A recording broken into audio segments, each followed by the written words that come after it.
Días a todos, a todas, ¿cómo están? Bienvenidos, bienvenidas. Acá estamos con Facu, más solos que Adán en el Día de la Madre, podrán observar. Pero vamos a comenzar. Es un día especial, es un día donde la gente tiene muchas cosas que hacer, llevar vecinos a votar, quedarse a compartir con la familia. Vamos a comenzar esta oración de la mañana del 25º domingo después de Pentecostés. Y le vamos a pedir a Facu que comparta la liturgia y que además responda, así por lo menos hay un eco. Comenzamos esta reunión en ¿Cómo, Marta? Perdóname. Te ayudamos, Hernán, te ayudamos. Dale. Comenzamos esta reunión en el nombre del Padre, del Hijo y del Espíritu Santo. Amén. Amén. Señor, abre mis labios. Y cantará mi boca tu alabanza. Señor, te confieso todos mis pecados, mis flaquezas y mis fallas, mis muchísimas fallas. Vive con confianza. Perdón. Perdona todos tus pecados, tus flaquezas y tus fallas. Señor, te confieso todos mis pecados, mis flaquezas y mis fallas y mis muchísimas fallas. Vive con confianza, Dios ha perdonado todos tus pecados, tus flaquezas y tus fallas. Gloria sea al Padre, y al Hijo, y al Espíritu Santo, como era al principio, es ahora y será siempre, por los siglos de los siglos. Amén. Y vamos a la lectura del Evangelio de 25º domingo.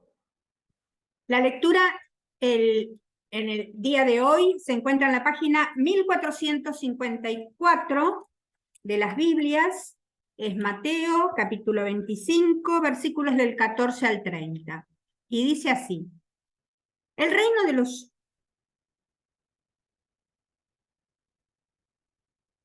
Mateo. El reino de los cielos es también como un hombre que al salir de viaje llamó a sus servidores y les confió sus bienes. A uno le dio 5 talentos, a otro 2, y uno solo a un tercero, a cada uno según su capacidad, y después partió. Enseguida, el que había recibido 5 talentos fue a negociar con ellos y ganó otros 5. De la misma manera, el que recibió 2 ganó otros 2, pero el que recibió uno solo hizo un pozo y enterró el dinero de su señor. Después, a lo largo del tiempo, llegó el señor y arregló las cuentas con sus servidores. El que había recibido los 5 talentos se adelantó y le presentó otros 5. Señor, le dijo, me has confiado 5 talentos. Aquí están los otros 5 que he ganado. Está bien, servidor, bueno y fiel, le dijo su señor. Ya que respondiste fielmente, en lo poco te encargaré de mucho más. Entra a participar del gozo de tu señor. Llegó luego el que había recibido 2 talentos y le dijo, Señor, me has confiado 2 talentos. Aquí están los otros 2 que he ganado. Está bien, servidor bueno y fiel, ya que respondiste fielmente en lo poco, te encargaré de mucho más. Entra a participar del gozo de tu Señor. Llegó luego el que había recibido un solo talento. Señor, le dijo, sé que eres un hombre exigente, cosechas donde no has sembrado y recoges donde no has esparcido. Por eso tuve miedo y fui a enterrar tu talento. Aquí tienes el tuyo. Pero el Señor le respondió, servidor malo y perezoso, si sabías que cosecho donde no he sembrado y recojo donde no he esparcido, tendrías que haber colocado el dinero en el banco y así, a mi regreso, lo hubiera recuperado con intereses. Quítenle el talento para dárselo al que tiene 10, porque a quien tiene se le dará y tendrá de más, pero al que no tiene se le quitará aún lo que no tiene. Echen afuera a las tinieblas a este servidor inútil. Allí habrá talento y rechinar de dientes. Allí habrá llanto y rechinar de dientes. Es palabra inspirada por Dios. Te alabamos, Señor. Bueno, gracia y paz para cada uno y cada una de ustedes. Estamos en este anteúltimo domingo, antes que termine el ciclo A. Ya el domingo próximo va a ser Cristo Rey y luego arrancamos el ciclo B y empezamos el Adviento el 3 de diciembre. Bueno, en realidad sí, el domingo 3 de diciembre estamos arrancando el Adviento. Acá Mateo, sobre todo los capítulos 24 y 25, habla de la segunda venida de nuestro Señor. También podemos pensar que habla del fin de los tiempos, o por qué no decir el fin de estos tiempos, ¿no? De estos tiempos imperantes, de un modelo preestablecido, un modelo que oprime. Y las parábolas que están en el capítulo 25 son parábolas que no se pueden leer individualmente. Ya el domingo pasado tocó la de las muchachas o las vírgenes o las doncellas y el aceite. Esta toca la parábola de los talentos y el próximo domingo vamos a tener esta parábola de las ovejas y los cabritos y los que terminan hechos escabeches y los que entran adentro del reino de los cielos. Y el tema es que habría que leerlas todas en conjunto, ¿no? Porque el sentido se va construyendo y como que va subiendo la tensión de una parábola a la otra, pero bueno, la propuesta es hoy recortar en esta parábola específica. Ahora, como lenguaje metafórico, como toda parábola, también nos sirve para la especulación y es una tendencia que tenemos a hacer de encontrar personajes y amoldar la parábola a lo que nos sirve y en eso de utilizarla a nuestro antojo y a nuestra propia especulación podemos empezar a levantar el dedo y acusar quién es el personaje de cada parábola, ¿no? Entonces son nuestros propios valores los que se van colando adentro del mensaje de Jesucristo, nuestros propios valores occidentales, 2000 años después de que fue escrito, perdiéndonos la parte del código que puede descifrar este mensaje apocalíptico. Un mensaje apocalíptico hay que tener un código para poder descifrarlo, y código que tal vez esté perdido. Ahora, lo importante es qué es lo que nos viene a decir esta parábola hoy a nosotros y a nosotras. Pero volviendo a esta manera de poder interpretarla de manera antojadiza, estuve pensando algunas de esas maneras que podríamos utilizar. Por ejemplo, este señor, que podríamos pensar que es Dios, tiene preferidos, ¿no? Establece categorías entre sus propios servidores, porque hay uno al que le va a confiar 5, hay otro que le va a confiar 2 y hay otro que le va a dar 1, es el último orejón del tarro, en ese no confía nada, se lo da como para no dejarlo simplemente barriendo la puerta de la casa. Le da algo para que tenga algo que hacer ya que le dio a los otros. Entonces la pregunta ahí en esa especulación sería, ¿pero acaso no somos todos, si hay categorías, no es que todos somos hijos e hijas de Dios de igual manera a partir del bautismo?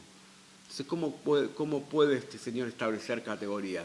Entonces la pregunta, ¿ese Señor es Dios? ¿No es Dios? ¿Está hablando de otra cosa? ¿Qué motivación en todo caso podría tener este último de los siervos si quedó último de la fila? En ese mismo sentido, Mateo nos viene hablando todo el tiempo de un Jesús que pone últimos a los primeros y primeros a los últimos. Y en esto pareciera que el último, el que menos recibió, el que fue más recatado, termina siendo el castigado, ¿no? El que queda fuera de todo esto. Se parece más bien, si lo miráramos así, no al modelo que venía planteando Jesús en los márgenes, en los costados, antes de entrar a Jerusalén, sino que se parece más bien al sistema religioso que Jesús venía confrontando con fariseos, saduceos, herodianos, sacerdotes. También podríamos pensar que esta parábola está completamente descolgada y que los especuladores y las especuladoras son las que ganan, porque aquellos que lograron... Hay que duplicar un capital, ¿no? Porque una cosa es ganar para vivir y otra cosa es duplicarlo. Entonces, aquellos que fueron al mercado especulativo, acá pueden aparecer dos cosas. O este señor tardó mucho en volver y entonces les dio tiempo para duplicarlo, o simplemente especularon de maneras bastante imprudentes. Los que especularon fueron premiados, los que hicieron una especulación económica, ¿no? Y el tipo que guardó y conservó fue el castigado. Nos podemos quedar mirando si esta parábola gira en torno a los talentos y al dinero,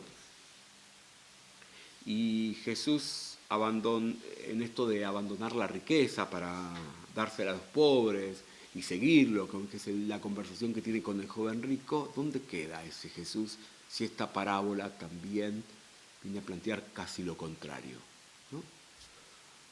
Son algunos de los problemas que nos aparecen cuando queremos utilizar categorías nuestras de este tiempo en estos textos que están encriptados en otro lugar. Además, últimamente hay como una especie de tener que adherir a alguna escuela económica. Honestamente, yo soy un desastre en economía. Tengo que leer diarios o artículos para entender de economía. Hay un par de autores que me ayudan a entenderla mejor, pero soy un desastre. Pero está como muy de moda.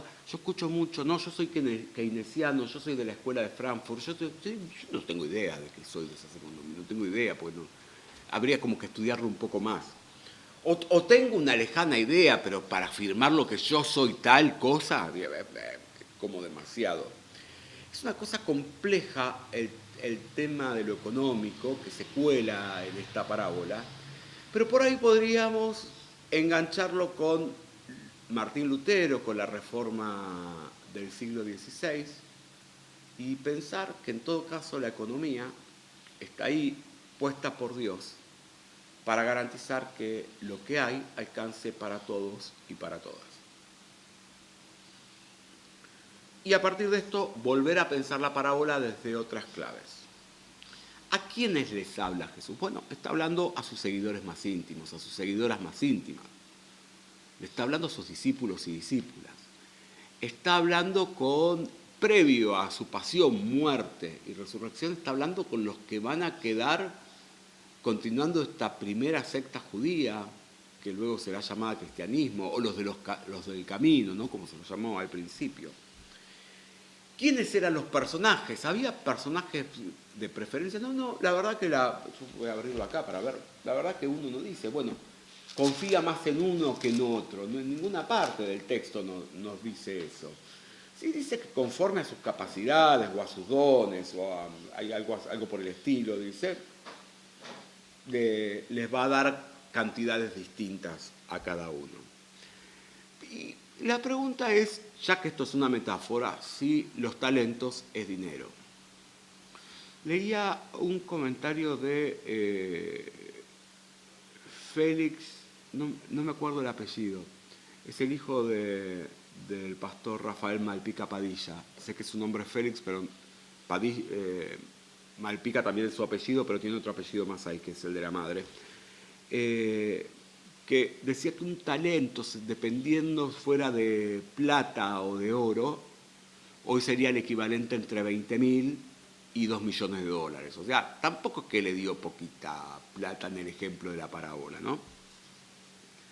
Pero está queriendo representar el dinero, o el dinero está siendo utilizado como un material sobre el cual vamos a conversar de otros aspectos que son más amplios. Porque de serlo, si el dinero no se mueve para generar una economía que alcance para todos y para todas, ¿qué sentido tendría esta parábola? Si estuviera centrado en el dinero y de hacerlo así, si no confían en el cuidado de un valor, podemos creer que dará beneficios al bien común estando enterrado. Y entonces ahí empieza a tener sentido un poco esto de cómo juega cada uno de estos 3 siervos que tenemos. Y en cuanto a lo que nos corresponde, a lo temporal, a esta cosa que el domingo pasado explicaba el pastor Alan de la balanza esta, donde uno si pone una pesita de más en un lado o en otro se despatarra todo el sistema, es un sistema bastante equilibrado. Bueno, ¿cuál es el eje sobre el que apoya la balanza, ¿no? Si Jesús, siendo Dios, se metió en nuestros líos cotidianos, en nuestra economía, y vino a proponernos y vivir una economía que alcance para todos y para todas, ¿no debemos nosotros también meternos en los modelos de Jesús, donde el pan y como los modelos de Jesús, por ejemplo, los panes y los peces alcanzaron para 5.000, compartir alcanzó para que sea una economía sustentable? ¿Qué hay con esto que lo acusa de siervo perezoso, no? Cuando nosotros como seguidores de Jesús decimos, bueno, ya recibimos la gracia, esto fue gratis, no tenemos más nada que hacer, enterramos nuestros talentos y en esa pereza, ¿no?, de decir, bueno, ahora miro cómo la vida ocurre hasta que venga Jesús en su segunda venida, me voy perdiendo de lo cotidiano que va ocurriendo con mis hermanos y mis hermanas, con mis prójimos y prójimas, con quienes tenemos cercanos. Y en realidad habría que pensar si nosotros, que Jesús nos dice, el reino de los cielos se ha acercado a ustedes, eso es un tiempo presente. Entonces, no habría que vivir esa segunda venida como si ya estuviéramos en ella, como si ya tuviéramos que estar planteando una economía que alcance para todos y para todas. Otra pregunta es, ¿alcanza con guardar para no perder? ¿O Jesús lo jugó todo, la propia vida, para ganar, en ejemplos también de parábolas, hasta la oveja que se le piantó, hasta el hijo que se le escapó, hasta arreglar las cuentas del administrador infiel? Dios colado en este mundo perdido, en medio de este mundo, siendo plenamente humano, profundamente comprometido con quienes más están a los márgenes, tal vez sea el modelo que podríamos pensar para esta parábola. ¿Debe entonces, si lo pensamos desde este lado, la Iglesia enterrar los talentos? ¿Debe la Iglesia esconder sus finanzas porque tenemos que cuidar que nos alcance para no derrochar? ¿Es la Iglesia autosustentable o el sustento de la Iglesia es Jesucristo? Debemos, en todo caso, como Iglesia, ir a apostar, como hicieron los otros dos siervos, todo al mercado común, al lugar donde ocurre lo común, lo cotidiano, y movilizarnos para que en la búsqueda del bien común menos gente vaya quedando fuera, más personas puedan estar dentro de esta economía que Dios pone nuevamente para garantizar que todos coman, para garantizar que todos tengan salud, para garantizar que todas y todos tengamos derechos.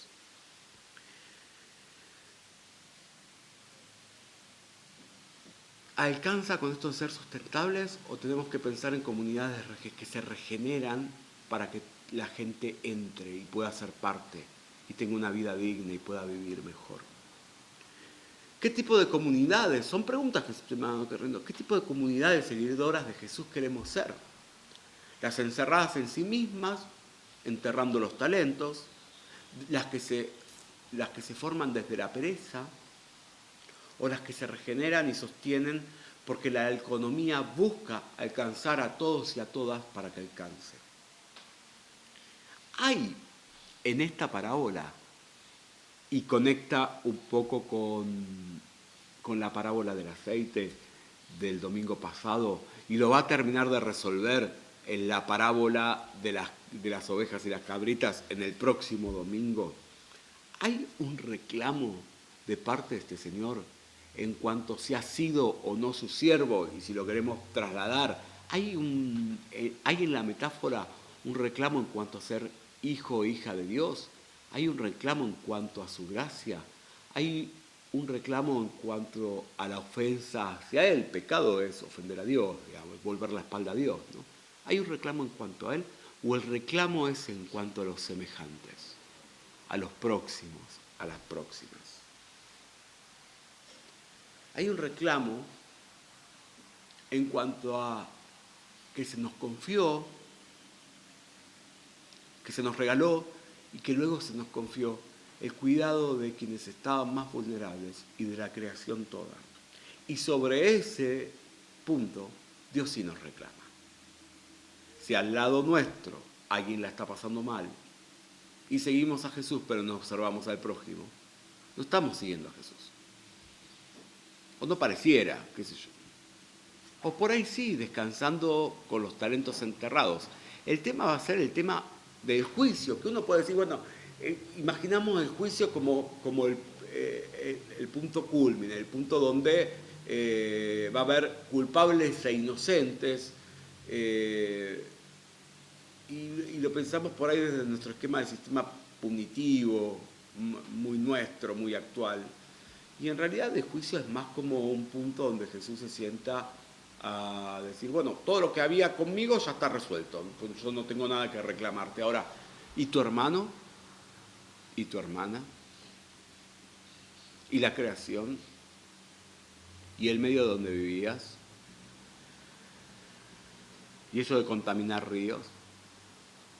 ¿Y eso del extractivismo? Tal vez, en cuanto a la búsqueda del bien común, habría que ser más osados, más osadas, como los dos primeros servidores, ¿no? Y jugarse todo eso que nos confiaron, aunque nos puede llegar a salir mal, en buscar una economía que alcance para todos. Y ese día, el día del juicio, el día donde conversemos acerca de si hay algún reclamo de nuestros hermanos o nuestras hermanas respecto de nosotros, podamos decir, nosotros lo jugamos todo. Espero, es mi deseo que esto sea una realidad, no solo para nuestra iglesia, también pensando en la justicia y en el bien común que merece nuestra patria en un día tan especial como hoy. Amén.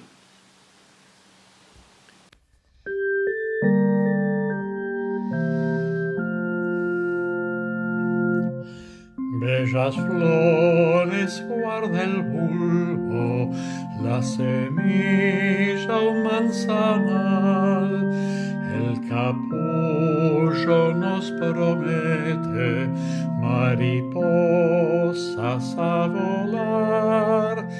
En el frío y crudo invierno, primavera oculta está. Cuándo y dónde no sabemos, solo Dios nos lo dirá. Hay un canto en el silencio, melodía por brotar, nuevo día nos anuncia la más densa oscuridad. Del ayer viene el mañana, su misterio cuál será. Cuándo y dónde no sabemos, solo Dios nos lo dirá. Nuestro fin es el comienzo, nuestro tiempo infinidad.